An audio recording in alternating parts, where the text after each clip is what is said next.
क्या होनी चाहिए, क्योंकि डायरेक्ट इनडायरेक्ट जो है पूरा रूल पर बेस्ड है। अगर आपको रूल आते हैं तो आपके लिए डायरेक्ट इनडायरेक्ट बहुत इजी हो जाएगा, और नहीं आते तो इससे ज्यादा हार्ड भी कुछ नहीं है। इसीलिए मैंने इजी से इजी जो तरीका हो सकता है वो मैंने पार्ट 1 में कवर किया, जैसे आप चीजों को रट ना सकें, मतलब कि एक बार में समझ में आ जाए आपको। तो चलिए स्टार्ट करते हैं। तो पहला जो स्पेशल रूल का जो टॉपिक है वो है हमारा कन्वर्जन ऑफ इंटेरोगेटिव सेंटेंस। तो इंटेरोगेटिव सेंटेंस होते क्या है, देखिए आपने सुना होगा क्वेश्चन वाले वर्ड, यानी कि ऐसे सेंटेंस जिसमें क्वेश्चन पूछा जा रहा हो कि व्हाट आर यू डूइंग, जैसे कि do you do this work. तो इस टाइप के क्वेश्चन जो है क्वेश्चन वर्ड आते हैं, यानी कि लास्ट में आपको क्वेश्चन वर्ड देखने को मिलेगा। तो इसको हम बोलते हैं इंटेरोगेटिव सेंटेंस। और इस टाइप के सेंटेंस को हम कैसे कर सकते हैं, उसके क्या रूल्स हैं वो मैं आपको बताता हूं। देखिए अब रूल की बात करते हैं कि इसमें हमें किस चीजों का ध्यान रखना है इस टाइप के सेंटेंसों में। तो मैं आपको एक सेंटेंस लिख देता हूं, फिर आगे मैं पढ़ाऊंगा। ही सैड टू मी, ये हमें पता है कि इसको क्या बोलते हैं, इसको हम रिपोर्टिंग वर्ब बोलते हैं। यहाँ पे जो सेट जो यूज की गई सेट टू, और इसके अंदर यानी कि जो भी इन्वर्टेड कॉमास के भीतर होता है उसे हम रिपोर्टिंग स्पीच बोलते हैं। तो अब हम रूल नंबर 1 हमारा कहता है क्या है कि जब भी हम डायरेक्ट से इनडायरेक्ट बनाएंगे तो जो रिपोर्टिंग वर्ब है हमारी उसको आप चेंज करेंगे किसमें, आस्क में। यानी कि यहां सैड दिया हुआ है तो वो जब इनडायरेक्ट बनेगा तो या तो वो आस्क में बदल जाएगा, या इंक्वायर, या डिमांड, वंडर, या वांट टू नो में आप बदल देंगे, जो भी सेंटेंस है उसके अकॉर्डिंग। यानी कि जो रिपोर्टेड स्पीच में जो लिखा हुआ है उसके अकॉर्डिंग हम यहाँ पे चेंज करेंगे। ये पहला केस था। तो इसमें देखने वाली ये बात यह है कि इसमें नोट वाली बात यह है कि जब हम एंक्वायर की बात करते हैं, एंक्वायर और डिमांड दो ऐसे शब्द हैं जिसमें आपको ऑफ भी लगाना पड़ेगा। यानी कि अगर आप एंक्वायर का यूज करते हैं तो उसके साथ प्रपोजिशन ऑफ भी लगाएंगे आप, एंक्वायर ऑफ या डिमांड ऑफ। उसके अलावा आस्क है, आप इसके डायरेक्ट यूज कर सकते हैं। और जनरली मैंने जितने ज्यादातर सेंटेंस देखे हैं जो आते हैं, जैसे 10th और 12th की अगर मैं बात करूं, 9 10th जो स्कूल्स लेवल की बात करूं, तो वहां पर तो वो जनरली आस्क से काम हो जाता है, यानी कि आप आस्क्ड यूज कर सकते हैं। ये हो गया पहला। दूसरा, इंटेरोगेटिव सेंटेंस को आप असर्टिव सेंटेंस में चेंज करेंगे। असर्टिव का मतलब होता है कि जो हमने पहले टेंसेस जो वाले जो रूल थे वो सारे असर्टिव सेंटेंस में आते हैं। एंड जो साइन है इंटेरोगेटिव का वो हटा देना है, यानी कि जो लास्ट में आपको देखेंगे क्वेश्चन मार्क लगा हुआ वो हटा देना है इनडायरेक्ट में बनाते समय। कोई भी ये हो गए दो मोस्ट इंपॉर्टेंट रूल। तीसरा इसमें जो इंपॉर्टेंट रूल है वो कहता है कि हमने देखा था जब हम इन्वर्टेड कॉमास को हटाते थे तो दैट का इस्तेमाल करते थे, बट यहां पर दैट का इस्तेमाल नहीं करना है आपको। यहां पर आप इफ या वेदर का इस्तेमाल करेंगे। यहां पर आप इफ या वेदर का इस्तेमाल कर सकते हैं।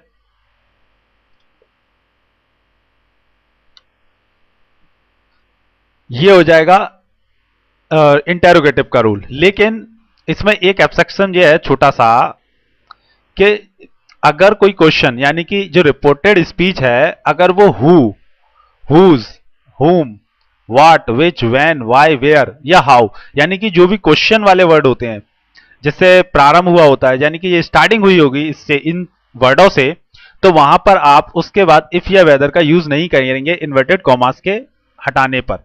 यानी कि जब सेंटेंस इससे स्टार्ट होगा हु या हु से, तो आप इफ या वेदर का इस्तेमाल नहीं करेंगे। ये बेसिक रूल है इंटेरोगेटिव सेंटेंस के। और बाकी टेंस है, प्रोनाउंस है, ये हम अपने अकॉर्डिंग रूल जो हम पहले पार्ट में पढ़ चुके हैं उसके अकॉर्डिंग हमें बस चेंज करना है जो हम सीख चुके हैं। चलिए क्वेश्चन ट्राई करते हैं, देन हमें समझ में आएगा कि मैं किस तरीके से इसको चेंज करना है। क्वेश्चन है, she said to me what can I do for you.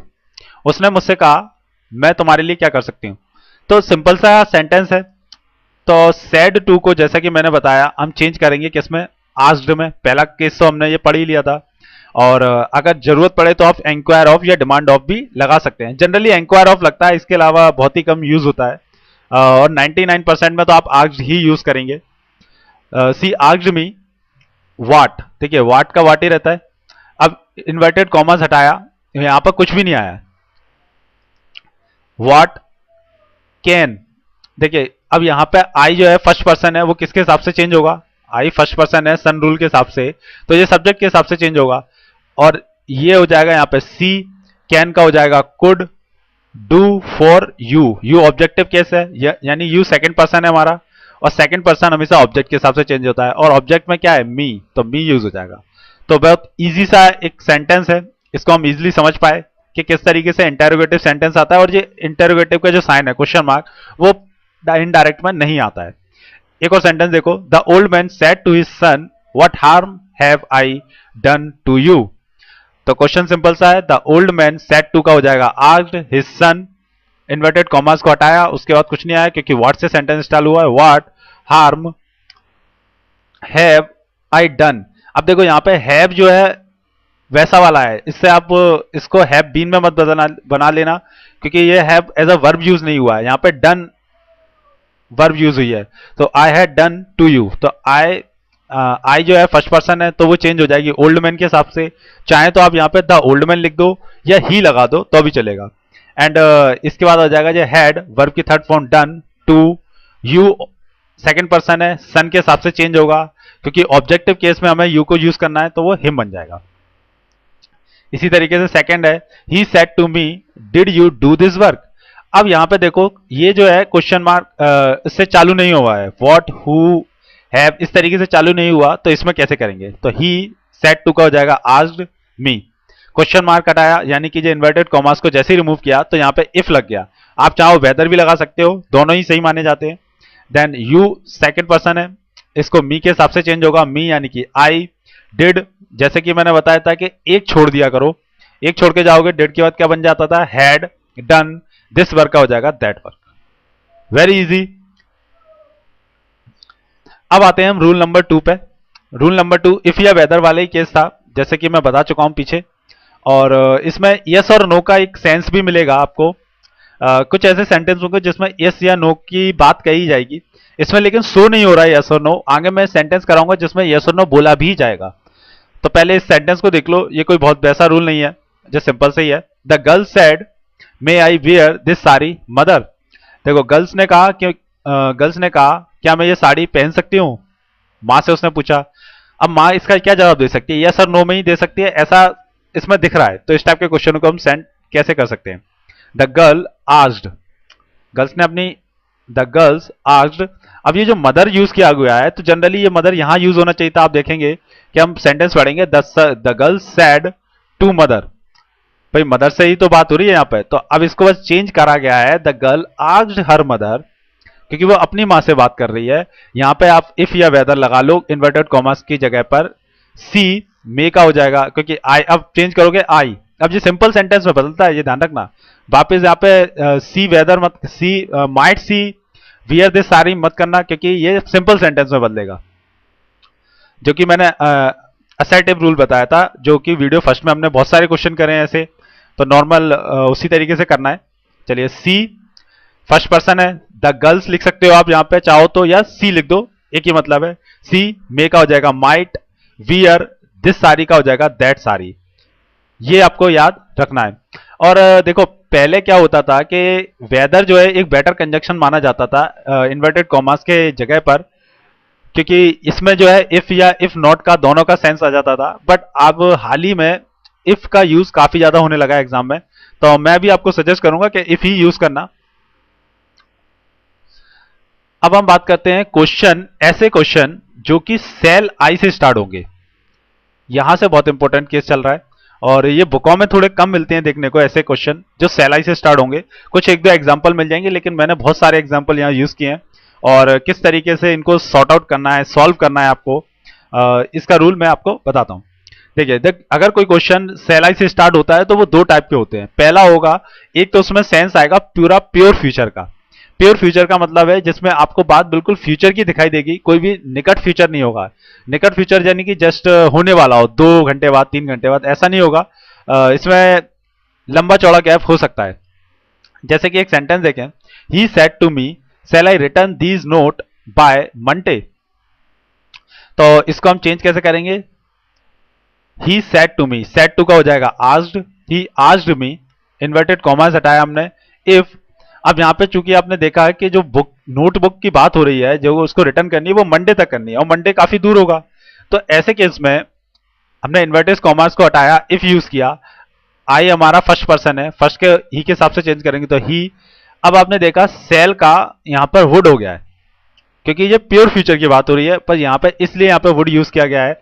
आप चाहो तो यहां शुड भी यूज कर सकते हो, वो भी गलत नहीं होगा, बट वुड जो है ज्यादा बेटर होगा। रिटर्न दीज का हो जाएगा those notes by Monday. Simple सा केस है, कुछ भी चेंज नहीं किया, बस थोड़ा सा सेंस लगाने वाली बात है और कुछ भी नहीं है। शुड भी यूज कर दोगे तो गलत नहीं होगा, बट ज्यादा बेटर लगता है क्योंकि प्योर फ्यूचर की बात हो रही है, इसीलिए मैंने यहाँ पे हाइडिंग भी दी है प्योर फ्यूचर। इसी तरीके एक और सेंटेंस देखते हैं। He said shall I have a happy married life. अब उसने हैप्पी मैरिड लाइफ के लिए बात कही है। अब मैरिड लाइफ हैप्पी कब हो सकती है? जब वो लंबे समय तक चलेगी तभी हो सकती है। एक लंबी यानी कि लॉन्ग जर्नी की बात करिए यहाँ पे, तो इसके लिए आप चाहो तो ही आस्क्ड भी लगा सकते। ही आस्क्ड नहीं लगाना, यहाँ पे ही वंडर्ड लगाना है, क्योंकि यहाँ पे उसके अच्छे शादीशुदा जीवन की कामना की गई है, तो ही वंडर्ड यूज किया गया है, बस और कुछ नहीं है। आप चाहो तो कुछ और भी लगा सकते हो अपने हिसाब से। ही वंडर्ड, इन्वर्टेड कॉमर्स हटाया, इफ फर्स्ट पर्सन का हो जाएगा, सब्जेक्ट के हिसाब से चेंज करेंगे। ही सेल का फिर से देखिए वुड हुआ। Have a happy married life, have यहाँ पे एज अ वर्ब यूज नहीं हुआ है, ये ध्यान रखना। जैसे कि मैंने लिखा आई हैव अ पेन, तो यहाँ पे ये वर्ब की थर्ड फॉर्म मत लगा देना, क्योंकि वहां पे हमने देखा था हैज हैव चेंज होता था अलग तरीके से, लेकिन यहाँ चेंज नहीं हुआ है क्योंकि यहाँ पे वर्ब जो है सेल है। अब हम बात करते हैं पोलाइट रिक्वेस्ट की। क्वेश्चन वही है, सेल आई से जैसे कि मैंने बताया दो टाइप से होता था, एक प्योर फ्यूचर की बात होगी एंड देन एक होगी पोलाइट रिक्वेस्ट की, यानी कि एक रिक्वेस्ट जैसी भावना उसमें झलक रही होगी। तो ये चीजें आपको प्रैक्टिस से आएंगी, जब आप ज्यादा से ज्यादा क्वेश्चन प्रैक्टिस करेंगे तो आपको समझ में आने लगेगा सेंटेंस क्या कह रहा है। Example, he said to me shall I post these letter for you.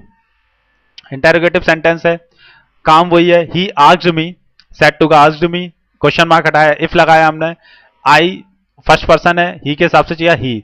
अब यहाँ पे चूंकि पोलाइट रिक्वेस्ट हो रही है तो देखिए यहाँ पे सेल का शुड हो गया, बाकी सब कुछ जो हम पीछे चेंज करके आए बिल्कुल इसी तरह का। पोस्ट दीज का those letter for me, you हमारा ऑब्जेक्ट के हिसाब से चेंज होगा तो हो जाएगा मी। आई होप गाइज आपको ये चीज समझ में आ रही होगी, बिल्कुल इजी सी चीज है, बस थोड़ा सा सेंस लगाओगे तो डायरेक्ट एंड डायरेक्ट बहुत इजी टॉपिक हो जाएगा आपके लिए। इसी तरीके से the clerk said to him shall I ask this people to wait for you. The clerk asked him, question inverted commas हटाया, इफ लगाया हमने, ही की जगह देखिए जैसे कि मैं बता रहा था कि अगर यहाँ कोई नाम हो तो आप पर्टिकुलर नाम यूज कर सकते हो या फिर ही लगा सकते हो अगर आपको पता है कि वो ही है या सी है। तो ही या क्लर्क जो भी है, एंड सेल का हो जाएगा शुड, आस्क दीज का हो जाएगा those people, to wait for you की जगह हिम है तो ऑब्जेक्टिव केस हिम आ जाएगा। सिंपल सा केस है। चलिए अब हम बात करते हैं यस और नो सेंटेंस की, ये बहुत इंपॉर्टेंट है और यहां से क्वेश्चन बनने की पूरी पूरी पॉसिबिलिटी रहती है। जैसे कि मैं बता रहा था पीछे हमने क्वेश्चन दिया देखा था जिसमें यस और नो का सेंस आ रहा था, लेकिन यहाँ पे यस और नो स्पेशली बोला जाएगा। और यस और नो का एक स्पेशल केस ये रहता है कि अगर यस और नो से क्वेश्चन आता है तो इसके लिए अगर ऑप्शन में आपको देखने को मिलेगा एक नई चीज, जैसे कि यस और यस अगर यहाँ पे जैसे कि यूज किया गया है डायरेक्ट में, तो इनडायरेक्ट बनाते समय यस को ही एक दूसरे तरीके से रिप्लाई किया जाता है। जैसे कि यस का मतलब होता है अगर यस को रिप्लाई करना है आपको इनडायरेक्ट में तो आप लिखेंगे रिप्लाइड इन दी एफर्मेटिव, ये यस का सेंस हो जाएगा। और अगर नो यूज किया गया है तो आप लिखेंगे रिप्लाइड इन दी नेगेटिव।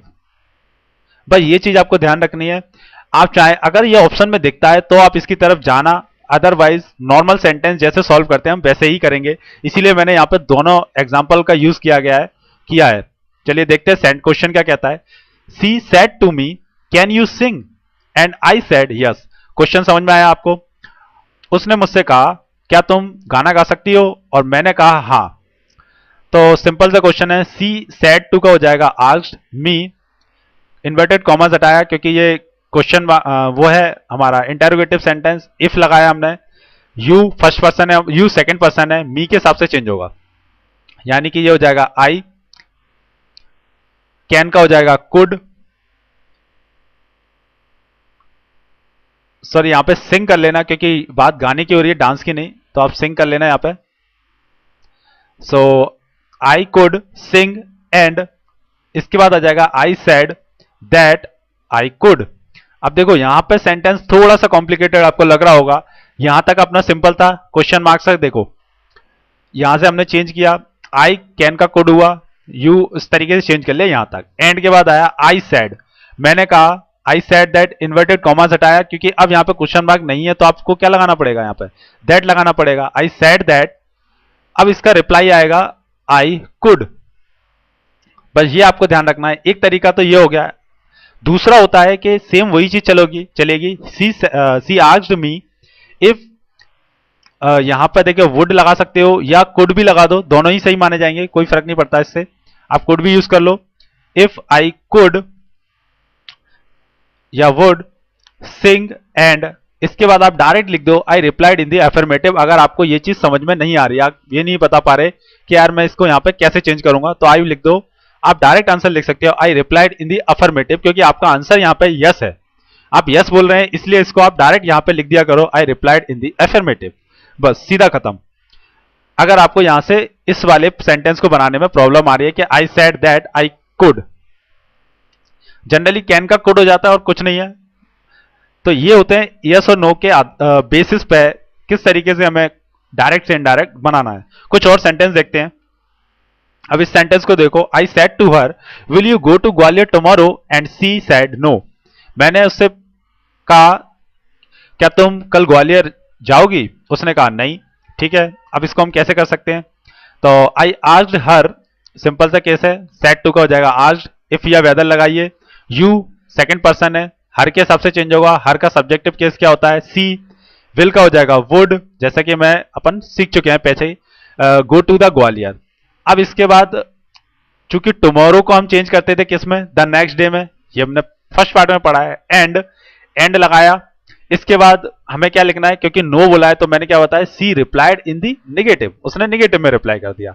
ये एक बहुत सीधा सा सेंस होता है और बहुत इजीली हम समझ पाए कि किस तरीके से करना है। इसी तरीके से अगर इसको दूसरे तरीके से मैं बोलूं, जैसे कि वहां पे उसने बोला था सी कुड, इसमें बस क्या हो जाएगा, I asked her if she would go to Gwalior the next day and she said that, inverted commas को हटाया, she said that, लास्ट में लिखना है आपको she could not, क्योंकि will का would not हो जाएगा, क्योंकि यहां पे हो जाएगा could not, वो नहीं जा सकती, इसने मना कर दिया। तो ये एक सिंपल सा केस है। आई होप गाइज आपको अब कोई भी डाउट नहीं होगा इस चीज में, और अगर आपको लगता है कि आप यहाँ पे कंफ्यूज हो रहे हैं तो आप इसलिए यहाँ पे, इसीलिए मैंने इस चीज को दिया है, आप इसका यूज कर सकते हैं, सी रिप्लाइड इन दी नेगेटिव या सी रिप्लाइड इन दी अफर्मेटिव, अगर यह सेंटेंस आता है तो। एक और क्वेश्चन देखते हैं, I said to Asif are you willing, Asif said no, तो कैसे चेंज करेंगे इसको, I asked Asif, inverted commas हटाया, इफ सेकंड पर्सन ही के साथ, आसिफ के हिसाब से चेंज होगा, या आसिफ लड़का है तो ही, आर देखिए अगर हम इसमें जाएंगे जब नीचे की तरफ तो हमें क्या मिल जाता था, वाज विलिंग, इतना हमने कर लिया। फिर इसके बाद आसिफ क्या बोलता है, आसिफ सेड दैट, अब या तो आप यहां पे लगा दो सी रिप्लाइड इन दी नेगेटिव, वो sorry Asif replied in the negative या ही रिप्लाइड इन दी नेगेटिव लगा दो तो भी ठीक है, या फिर Asif said that he was not. ये आपको थोड़ा सेंस के आधार पे समझ में आ जाएगा कि वो नो बोलना चाह रहा है या यस बोलना चाह रहा है। एक और देखो sentence, I said how many discoveries go unheeded, अब यहां पे हाउ लग गया है, देखो आई वंडर्ड, इन्वर्टेड कॉमर्स की जगह पे कुछ नहीं आया यहाँ पे, क्योंकि यहाँ पे हाउ से स्टार्ट हुआ है। हाउ मेनी डिस्कवरीज, गो का हो जाएगा, क्योंकि ये सिंपल सेंटेंस है, नीचे की तरफ जाते थे तो डिड जब मिलता था, और डिड में चूंकि हमें सेकंड फॉर्म का यूज करना है तो गो का हो जाएगा, वेंट अनहीडेड। सिंपल सा सेंटेंस है, इसमें कुछ भी चेंज करने वाला नहीं है। खैर ये तो यस और नो का सेंस भी नहीं आ रहा इसमें। एक और क्वेश्चन देखते हैं, कुछ सिंपल से ही है जी। I said to him where you have lost the pen, comma I bought for you yesterday, मैंने उससे कहा तुमने वो पेन कहां खो दिया जो मैंने तुम्हारे लिए कल खरीदा था। तो सिंपल सा केस है, इसको हम कैसे कर सकते हैं, I asked him, inverted commas की जगह पे कुछ नहीं आएगा क्योंकि वेयर से सेंटेंस स्टार्ट हुआ, वेयर हैव यू लॉस्ट। देखिए अब यहां पे हम किस में चेंज करेंगे, ये पास्ट सेंटेंस है, वर्ब यहाँ पे ये पास्ट सेंटेंस है तो यू का हो जाएगा, you subject object second person है, और ये किसके हिसाब से चेंज होगा, हिम के हिसाब से। तो he had lost the pen. इसके बाद आ जाएगा आई बॉट, बॉट यानी सेकंड फॉर्म। तो आप इसको डिड या देखिए वहां से एक छोड़ के मैंने बताया था, एक छोड़ दो, तो पास्ट से आप देखेंगे यहाँ पे क्या हो जाएगा, I had bought for him, क्योंकि यू सेकंड पर्सन आ जाएगा, फिर वो ऑब्जेक्ट के हिसाब से चेंज होगा क्योंकि यहाँ पे ऑब्जेक्ट की तरह यूज करना है हिम, और यस्टरडे का हो जाएगा अ प्रीवियस डे। अगर दो सेंटेंसों में यूज किया जाता है किसी डायरेक्ट से इनडायरेक्ट, तो आपको दो बार यूज करना है उसी चीजों को, बाकी सब कुछ सेम रहेगा। एक और क्वेश्चन देखते हैं। She said to me, is there any possibilities of my getting promotion this year, I said yes. उसने मुझसे कहा क्या इस साल मेरी प्रमोशन की कोई पॉसिबिलिटीज है, मैंने कहा यस। तो हम कैसे करेंगे इसको, ही आस्क्ड मी, इन्वर्टेड कॉमर्स हटाया, इफ या वेदर लगाइए आप, इफ या वेदर यूज करिए, देयर एनी पॉसिबिलिटीज, तो देयर वॉज, क्योंकि यहां पे वॉज वर आएगा क्योंकि सिंपल सेंटेंस है, नीचे की तरफ जाएंगे हम तो वॉज वर मिलेगा हमें। There was any possibilities of my, my का हो जाएगा यहां पे her, getting promotion this year का हो जाएगा दैट ईयर। अब इसके बाद आप चाहो तो लिख दो I replied in the affirmative, या I replied that there was. Simple सा केस है। चलिए अब हम बात करते हैं conversion of imperative sentence. Imperative sentence होते क्या हैं और क्या इनकी खासियत है। देखो इंपेरेटिव सेंटेंस ऐसे सेंटेंस होते हैं जिसमें हम जो सैड जो रहता है, सैड यानी कि रिपोर्टिंग वर्ब की जगह आरवी लिख देता हूं, रिपोर्टिंग वर्ब की जगह इंपेरेटिव सेंटेंस में आप या तो ऑर्डर्ड का इस्तेमाल करेंगे। इसमें आप देखेंगे कि जो रिपोर्टिंग वर्ब होगी उसमें या तो एक ऑर्डर दिया जा रहा होगा, या एक एडवाइस की बात आ रही होगी, या सजेशन आ रहा होगा, या फिर फॉरबिड जैसे वर्ड का यूज किया होगा, या मना करने की बात आ रही होगी। ऐसे शब्दों का इस्तेमाल किया जाता है। और इसमें एक चीज बात यह भी है कि जब इन्वर्टेड कॉमास हटते हैं, ये वाला जो कॉमास हटेगा तो जनरली हम देखते थे दैट या इफ या वेदर लगता था, जनरली दैट लगता था, पर इंटेरोगेटिव सेंटेंस में हम इफ या वेदर का यूज भी कर लेते थे। बट यहां पर आपको टू का यूज करना है। इन्वर्टेड कॉमास जैसे ही हटेगा तो वहां आप टू लगाएंगे, क्योंकि यहां पर ऑर्डर्ड, एडवाइस, सजेस्ट या फॉरबिड का यूज किया जा रहा है, क्योंकि हम इंपेरेटिव सेंटेंस की बात कर रहे हैं। यहां टू लगेगा। अगर रिपोर्टिंग वर्ब रिपोर्टिंग स्पीच जो है, जो अंदर इन्वर्टेड कॉमास के भीतर लिखा गया जो भी वर्ड है, अगर वो नेगेटिव सेंस का यूज कर रहा है, यानी कि नेगेटिविटी दिखा रहा है, या नॉट कहीं आ रहा है उसमें नेगेटिव आ रहा है, तो आप यहां पर नॉट टू का यूज करेंगे, यानी कि एक नॉट भी लगा देंगे इन्वर्टेड कॉमास की जगह। ये आप सेंटेंस देखेंगे तो आपको ज्यादा क्लियर होगा। सबसे पहले उसके रूल देख लेते हैं कि किस रूल को हमें फॉलो करना है। जैसा कि मैंने बताया, रिपोर्टिंग वर्ब को जो चेंज करेंगे आप, या तो आप कमांड, रिक्वेस्ट, एडवाइस या फिर सजेस्ट या फॉरबिड में चेंज कर देंगे सैड की जगह। Command can be expressed by the word, command जो है, देखिए कमांड का जो शब्द है वो किस तरीके से आपको पहचान में आएगा, या तो आपको ऑर्डर दिखेगा, टेल या चार्ज, ये तीन शब्दों का यूज एज अ कमांड किया जाएगा।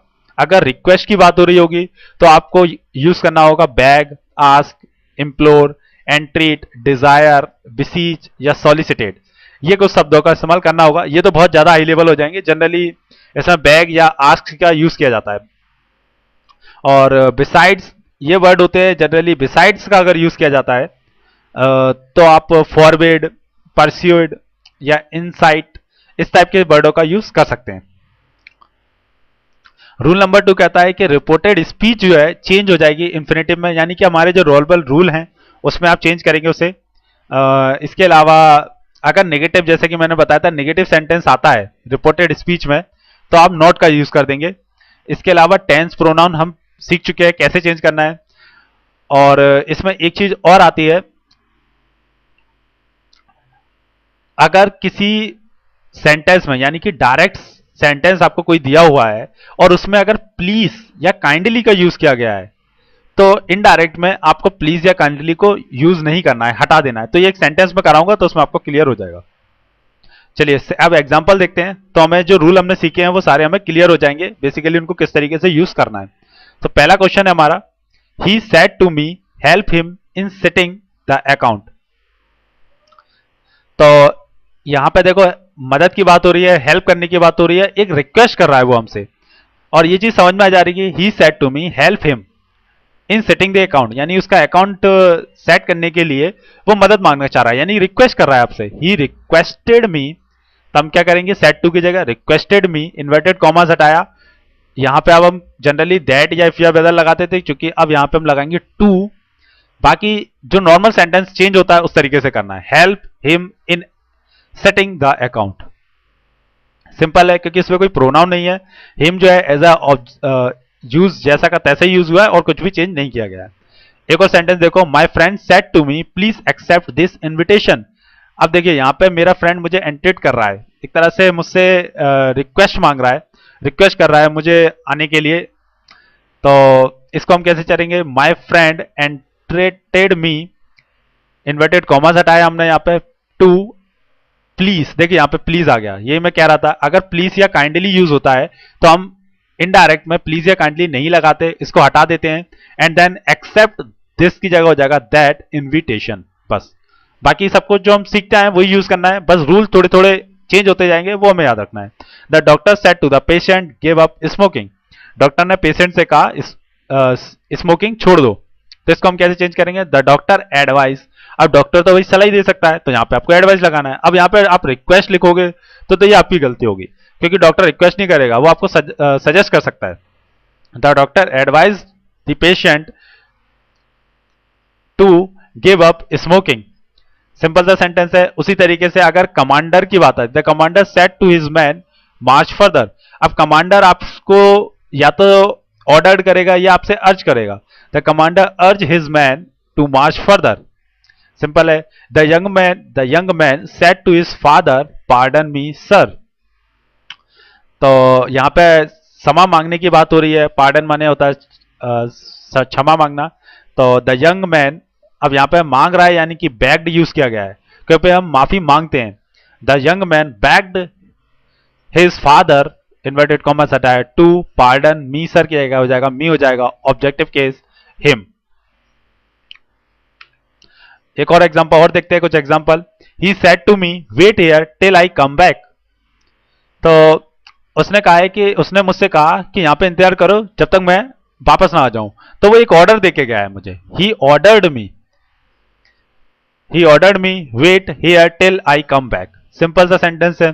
उसी तरीके से the father said sons do not quarrel over trifles. तो इसको हम कैसे करेंगे, द फादर फॉरबिड। यहां पे फादर ने मना करने को कहा है कि भाई आप झगड़ा मत करो। The father forbid his son to quarrel over trifles. इसी तरीके से I said to him don't worry about me. मैंने उससे कहा मेरे बारे में चिंता मत करो। तो मैंने उसको क्या कहा है, आई टोल्ड हिम, जस्ट बोल दिया है। या आप सजेस्ट भी कर सकते, सजेस्ट तो नहीं बोलेंगे, उसके लिए वरी का सब लगा सकते हैं हम। I told him. अब देखो यहां पे नॉट यूज किया गया है। ये क्वेश्चन मैंने बताया था कि अगर सेंटेंस में निगेटिविटी आती है, यानी कि निगेटिव यूज किया जाता है, जैसे कि यहां पे डू नॉट यूज किया गया है। I said to him do not worry about me, मेरे बारे में चिंता मत करो, नॉट लगा दिया है ऑलरेडी। तो अब यहां पे हम क्या क्या करेंगे, I told him, inverted commas के बाद मैंने बताया था कि टू तो लगता ही है पर नॉट लग जाएगा, क्योंकि यहां पे डू नॉट यूज किया गया, नॉट वरी अबाउट मी। बाकी सब कुछ सेम है। उसी तरीके से अगर इस सेंटेंस को देखो, the teacher said to the student do not make a noise. अब इसमें भी नॉट लगा हुआ है, पर यहां पे एक चीज देखो सब, the teacher said to the student, teacher ने स्टूडेंट से कहा शोर मत मचाओ। टीचर ने यहां पे ऑर्डर, अगर आप यहां पे ऑर्डर्ड यूज करते हो, पहले तो यहां पे फॉरवर्ड लिख दिया। इस सेंटेंस को पढ़ लो पहले, the teacher forward to the student to make a noise. अब आपने देखा कि यहां पर नॉट यूज तो किया है, लेकिन यहां पर नॉट मैंने नहीं लगाया। उसका कारण यह है क्योंकि यहां पे मैंने फॉरवर्ड शब्द का इस्तेमाल किया है। फॉरवर्ड का ऑलरेडी मतलब ही होता है नॉट, या नेगेटिविटी को दर्शाता है। द टीचर फॉरवर्ड, इसीलिए यहां पर नॉट लगाने की जरूरत नहीं थी। लेकिन अगर यहां पे ऑर्डर्ड लगाते हो, द टीचर ऑर्डर्ड, तो आप यहां पर नॉट का यूज कर सकते हो। इसी तरीके से the magician said to the boys make haste and give me the lamp. तो नॉर्मल है, द मैजिशियन कमांडेड, तो उसको एक कमांड दिया गया है, एक काम दिया गया है करने को कि जाओ वो लैंप लेके आओ। तो उस तरीके से the magician commanded the boys to make haste and to give him the lamp. अब तक तो आपको समझ में आ गया होगा कि मैं क्या कर रहा हूं, किस तरीके से हम चीजों को चेंज कर रहे हैं। ये छोटे छोटे रूल हैं और यही हमारे मार्क्स को इंक्रीज करेंगे मेंस में। अब हम बात करते हैं इंपेरेटिव सेंटेंस की, जो कि लेट से स्टार्ट होते हैं। यहां से भी क्वेश्चन बहुत बनता है। रिपोर्टेड स्पीच जो कि लेट से स्टार्ट होते हैं, ऐसे इंपेरेटिव सेंटेंस क्या होते हैं, किस तरीके से इनको चेंज करना है। नॉर्मल सब कुछ वही रहेगा, बस इसमें जनरली सैड की जगह, यानी कि जो रिपोर्टिंग वर्ब है, इसकी जगह आपको सजेस्ट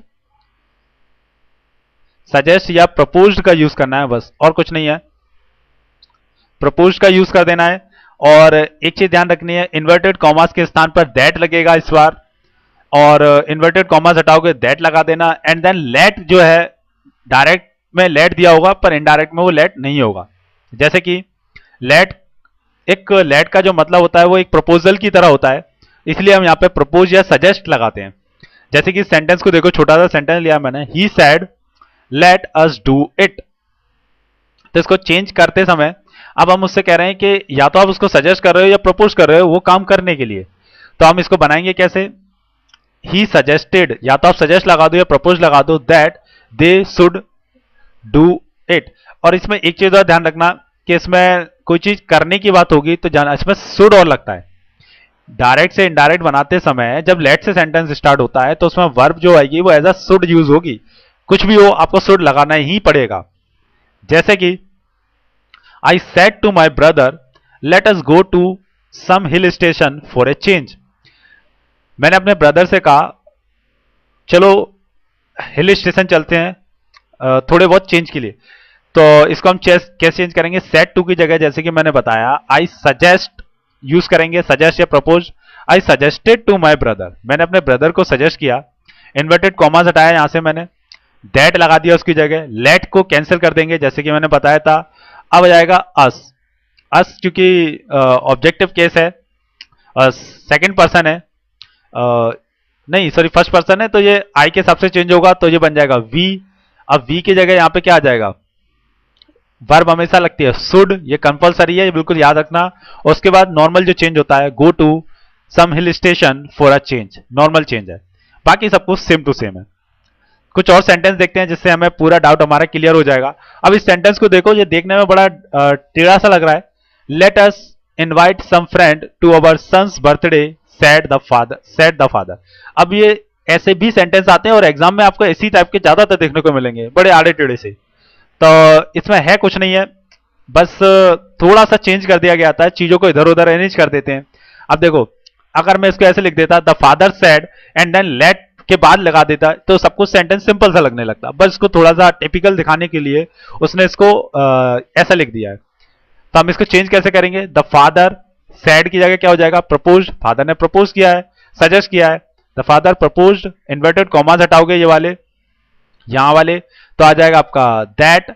अब इसके बाद नॉर्मल जो चेंज होता है अस, चेंज हो जाएगा आपका सब्जेक्ट के हिसाब से फादर, यानी कि दे शुड लगा नहीं है। Invite some friends to their son's birthday. बाकी नॉर्मल जो चेंज है वो हम करते हैं, वो करते जाना है। इसी तरीके से एक और चेंज देखो, the teacher said let no child speak to Asif for the whole afternoon. तो इसको हम कैसे चेंज करेंगे, द टीचर सेड दैट,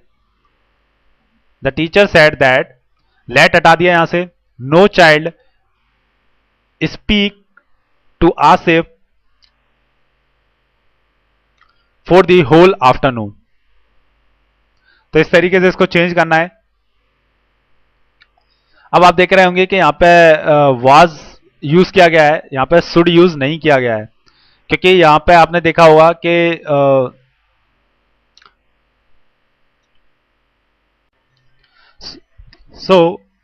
आपने देखा कि यहां पे वाज का यूज हुआ है और यहां पे शुड का यूज नहीं हुआ। इसका सबसे बड़ा कारण यह था कि आपने देखा कि लेट के बाद यहां पर क्या यूज किया गया है, लेट के बाद डायरेक्ट सेंटेंस यूज किया गया है। बट चूंकि हम यहां पे देखते थे कि सेकंड सेंटेंस में देखो लेट के बाद हमेशा अस आता था। अगर हम पीछे की तरफ जाएं तो इसमें भी देखेंगे कि आप लेट के बाद अस यूज किया गया है, तो हम इसकी जगह वी या दे का इस्तेमाल करते हैं। वो हम सेंस के आधार पर करते हैं कि उसमें जो रिपोर्टर है वो खुद यूज हो रहा है कि नहीं हो रहा। देखिए वी का इस्तेमाल तब करना है जब जो काम बोला गया है उसमें वो खुद यूज हो और दे में वो यूज ना हो, ऐसे पॉसिबिलिटीज हो सकती है। बट यहां पर देखेंगे आप लेट के बाद अस यूज नहीं किया गया, इसलिए यहां पे शुड नहीं लगा, एक नॉर्मल सेंटेंस की तरफ से चेंज किया गया है। तो the teachers said that no child was to speak to Asif for the whole afternoon। इसी तरीके से इस सेंटेंस को देखिए, he said to his friend let me go home now। अब let me go home now आ गया है क्योंकि यहाँ पे अस का इस्तेमाल नहीं किया गया है, इसलिए यहाँ पे शुड का इस्तेमाल नहीं किया जाएगा। अब यहाँ पे फ्रेंड ने यहाँ पे देखिए अगर रिक्वेस्ट कर रहा है, ही रिक्वेस्टेड भी लगा सकते हो आप चाहो तो, he requested his friend, inverted commas हटाया, दैट लगाया, और me as a subjective case हमें यूज करना है तो he might be allowed to go to home. इसी तरीके से आप चाहे तो सजेस्ट लगा सकते हैं, सेम टू सेम सेंटेंस का रूल वही रहेगा। अगर हम फिफ्थ को देखें, the beggar said madam let me stay here a while and refresh my self. तो बेगर रिक्वेस्ट कर रहा है मैं उस औरत से, तो the beggar requested her respectively, ये थोड़ा सा रिस्पेक्टफुली हो जाएगा सेंस लगाने के लिए, टू। अब इसके बाद let him stay here while and refresh himself. चलिए अब नेक्स्ट क्वेश्चन देखते हैं। नेक्स्ट टाइप है, ये भी काफी ज्यादा आता है एग्जाम में, एक्सक्लेमेटरी और optative sentence. Conversion of exclamatory and optative sentence को किस तरीके से हमें चेंज करना है ये रूल देखते हैं। और हमें पता होना चाहिए कि एक्सक्लेमेटरी सेंटेंस होते क्या हैं। देखिए जिसमें एक्सक्लेमेटरी साइन दिया हो और पर्टिकुलर ये चीज जो है किसी वर्ड से पहचान में आ जाती है। जैसे कि एक्सक्लेमेटरी सेंटेंस की अगर मैं बात करूं, एक्सक्लेमेटरी सेंटेंस की बात करूं तो ये सेंटेंस जो है इसमें आप जो रिपोर्टिंग वर्ब जो होती है उसकी स्थान पर आप जो है एक्सक्लेम्ड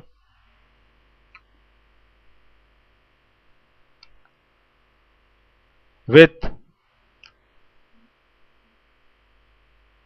जॉय, या अगर आपको खुशी हो रही है तो जॉय लिख सकते हैं, अगर आपको दुख है तो सोरो का यूज कर सकते हैं। ये चीज तो पैसिव वॉइस में भी यूज होती है एक्सक्लेमेटरी सेंटेंस, सेम वही चीज यहां पे यूज हो रही है और कुछ भी नहीं है। और इन दी देखिए इसमें रिपोर्टिंग वर्ब की जगह पे आप एक्सक्लेम्ड विथ सोरो, जॉय, फियर, एंगर, जो भी आप रिपोर्टेड स्पीच में बोला गया है उस हिसाब से हम इसको यूज करेंगे कि भाई वहां पे उसको डर लग रहा है, खुशी हो रही है, फियर है, गुस्सा है, जो भी है, इस तरीके से हम यूज कर सकते हैं। कर्ज, ये टोन पे डिपेंड करता है कि एक्सक्लेमेटरी किस टाइप का है। और दूसरा रूल कहता है कि ऑप्टेटिव की अगर मैं बात करूं, ऑप्टेटिव सेंटेंस में आपको जनरली कुछ ऐसे शब्द दिखेंगे जो कि आपको यूज करने पड़ेंगे। जैसे कि आप ब्लेस कर रहे हो, ब्लेस्ड, इसके अलावा कर्ज्ड, या फिर आप चाहें तो विज्ड, ऐसे शब्दों का यूज करेंगे रिपोर्टिंग वर्ब की जगह। रिपोर्टिंग वर्ब में सैड के हिसाब पे wish, pray, long for, yearn, earnestly, desire, इस टाइप से शब्दों का इस्तेमाल कर सकते हैं। ब्लेस्ड करेंगे आप, तो ये किस तरीके से यूज करना है ये देखो। ये तो हो गया सिंपल। कंजक्शन जो है इन्वर्टेड कॉमर्स को हटाएंगे, दैट लगेगा।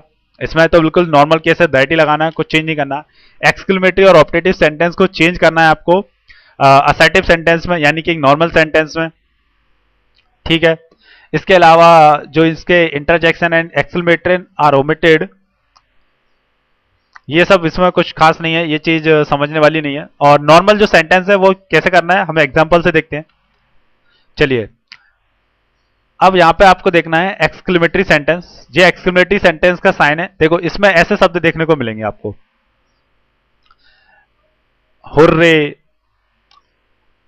या इसके अलावा अलाज, ब्रावो, ये शब्द आपको देखने को मिलेंगे। ब्रावो देखने को मिल सकता है। इस टाइप के एक्सक्लेमेटरी क्वेश्चन लगा होगा इसके साथ साइन, तो हमें समझ में आ जाता है कि हाँ एक्सक्लेमेटरी साइन की बात हो रही है। और ये थोड़ा सा आगे पीछे भी लिख सकते हैं, इस तरीके से ध्यान रखना। जनरली सेंटेंस जो है he said, hurray, I have topped again, इस तरीके से हो सकता है, लेकिन इसको थोड़ा सा आगे पीछे लिख सकते हैं तो डरने वाली बात नहीं है।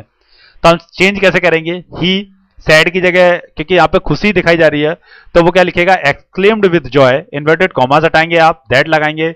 अब इसके बाद आई हैव टॉप्ड अगेन, तो इसके बाद आ जाएगा आई हैड टॉप्ड अगेन। इसी तरीके से she said how ugly do I look in this dress, तो इसमें वो क्या कर रही है, exclaimed with, she exclaimed that, उसको केवल एक्सक्लेम्ड कर रही है, यानी कि उसने कुछ ये नहीं बोला, ना तो कोई दुख दिखाई दे रहा है ना खुशी दिखाई दे रही है, बस बोला गया सी एक्सक्लेम्ड दैट सी लुक्ड अगली इन दैट ड्रेस।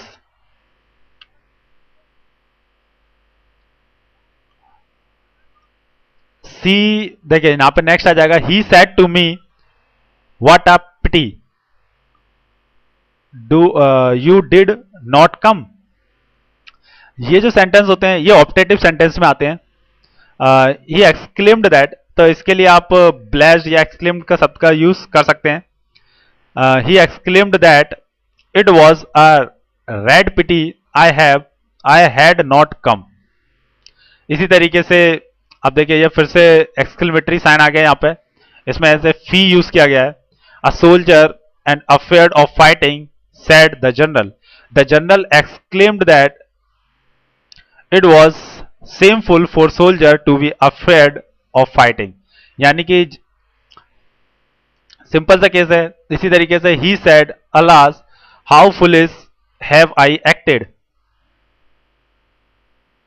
तो ही एक्सक्लेम्ड विद रिग्रेट। अब यहां पर रिग्रेट का यूज कर दिया गया है, एक दुख दिखाया जा रहा है। He exclaimed with regret that he had acted very foolishly. बाकी सारी चीजें हम पहले ही सीख चुके हैं किस तरीके से चेंज करनी है। अब यहां पे आप देख रहे होंगे कि क्वेश्चन मार्क से स्टार्ट हुआ है पर दैट लगा दिया गया है, क्योंकि ये इंटेरोगेटिव सेंटेंस नहीं है, ये ध्यान रखना। इंटेरोगेटिव सेंटेंस में वहां पे दैट नहीं लगता, यहां पे तो लगेगा क्योंकि यहाँ पे ये वाला साइन है, एक्सक्लेमेटरी सेंटेंस है। और देखते हैं कुछ sentence. He said just my luck I never thought I would fail this time too, तो इसको कैसे चेंज करेंगे, he exclaimed that he was as unusual lucky and added that he had never thought he would fail that time too।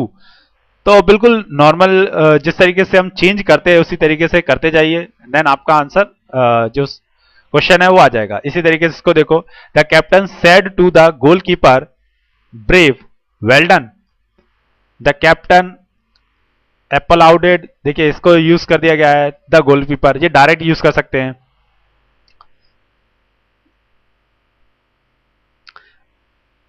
इसके अलावा आप चाहें तो इसमें वैसे ब्रेवो के लिए स्पेशली यही शब्द यूज किया जाता है। इसके अलावा एक और देखो, Aseem said to his friend good morning how do you do, तो असीम विज्ड। अब यहाँ पे जब हम किसी को गुड मॉर्निंग बोलते हैं तो ऑब्वियस सी बात है हम उसे विज्ड करते हैं, तो यहाँ पे विज्ड लगा दो। असीम विज्ड हिज फ्रेंड, इन्वर्टेड कॉमर्स हटाया, गुड मॉर्निंग, एंड यहां से आएगा and asked you, second person है उसको ऑब्जेक्ट के हिसाब से चेंज कर दो, हिज फ्रेंड है तो हिम हाउ ही वॉज। तो ये थोड़े से टिपिकल हैं लेकिन एक दो बार जब हम प्रैक्टिस करेंगे इनकी तो आ जाएंगे। He said would that I could relieve my past, तो ही विज्ड दैट, आई फर्स्ट पर्सन है, ही के हिसाब से चेंज कर दो इसको, ही could relieve this past, my past की जगह his past हो जाएगा क्योंकि अब past की बात होगी। The old beggar said to me, my alas bless you my son, old beggar ने मुझसे कहा मेरे भगवान या अल्लाह तुम्हारी तुम्हें आशीर्वाद देंगे मेरे बेटे। The old man, the old beggar, या आप चेक सकते हैं एक्सक्लेम्ड विद जॉय भी लगा सकते हैं यहाँ पे तो भी ठीक माना जाएगा, और नॉर्मल यूज कर सकते हैं the old beggar called me his son and prayed that, क्योंकि वो प्रे कर रहा है अल्लाह माइट ब्लेस मी। तो इस तरीके से हमें चेंज करने हैं exclamatory sentence. So thank you guys, मैंने पार्ट 2 कवर कर दिया है पूरा। अब जस्ट आपका काम है प्रैक्टिस करना। मे भी हो सकते हैं आपको डाउट क्लियर हो, डाउट आएंगे तो आप मुझसे कमेंट में पूछना, एंड ज्यादा से ज्यादा प्रैक्टिस करो जितना ज्यादा हो सके। कम से कम आपको इस पे 100 प्लस या 100 से 150 क्वेश्चन आपको प्रैक्टिस करने हैं डायरेक्ट इनडायरेक्ट पे, दोनों वीडियो देखने के बाद। तो आप डेफिनेटली 22 या 23 मार्क्स आपके सीजीएल मेंस में कोई नहीं रोक पाएगा, इजीली आप गेन कर पाएंगे। पर प्रैक्टिस बहुत जरूरी है। अगर आप बगैर प्रैक्टिस के डायरेक्ट वीडियो के दम पे जाएंगे तो मुझे नहीं लगता कि इतनी जल्दी आप के डाउट क्लियर होंगे, क्योंकि जितने ज्यादा क्वेश्चन हमें मिलेंगे उतने डाउट क्रिएट होंगे और उसको हम प्रैक्टिस से सीख पाएंगे। एंड अगर आपको लगता है कि ये वीडियो थोड़ा सा और बनना चाहिए या इसको और बढ़ाया जा सकता है, तो मैं इसका पार्ट 3 भी बना सकता हूं, पर वो आपको कमेंट में लिखना होगा। पार्ट 3 में मैं केवल एसएससी सीजीएल मेंस 2016 के जो क्वेश्चन आए हैं डायरेक्ट इनडायरेक्ट के, केवल उससे रिलेटेड एक वीडियो पब्लिश कर सकता हूं अगर आप कमेंट में छोड़ते हैं तो। अदरवाइज अगर आप प्रैक्टिस सेल्फ कर सकते हैं तो मैं सेल्फ भी आप सेल्फ कर सकते हैं उसके लिए। एंड आपको बता दूं मेरा नेक्स्ट जो वीडियो होगा इंग्लिश में ही, वो होगा एरर डिटेक्शन, क्योंकि एरर्स एक इतनी बड़ी समस्या बन गई है बच्चों की, और मोस्टली हिंदी मीडियम स्टूडेंट जो हिंदी से मीडियम से हैं उनके लिए तो एरर करना एक तरह से इम्पॉसिबल हो जाता है और उन्हें कुछ समझ में नहीं आता कैसे एरर को सॉल्व किया जाए। इसलिए मैं एक वीडियो लेके आने वाला हूं, स्पेशल 26 नाम होगा उस वीडियो का, यानी कि ऐसे 26 रूल मैं आपको बताऊंगा जिसके बाद आप एरर्स को इजीली सॉल्व कर पाओगे बगैर किसी कंफ्यूजन के। बस आपका काम है, आप चैनल को सब्सक्राइब करना ना भूलें। आपके नीचे एक रेड कलर का आइकन दिख रहा होगा, उसको क्लिक करें एंड देन सब्सक्राइब हो जाएगा चैनल। कमेंट और शेयर जरूर करें वीडियो को, जिससे ज्यादा से ज्यादा लोगों तक ये वीडियो पहुंच सके। Thank you.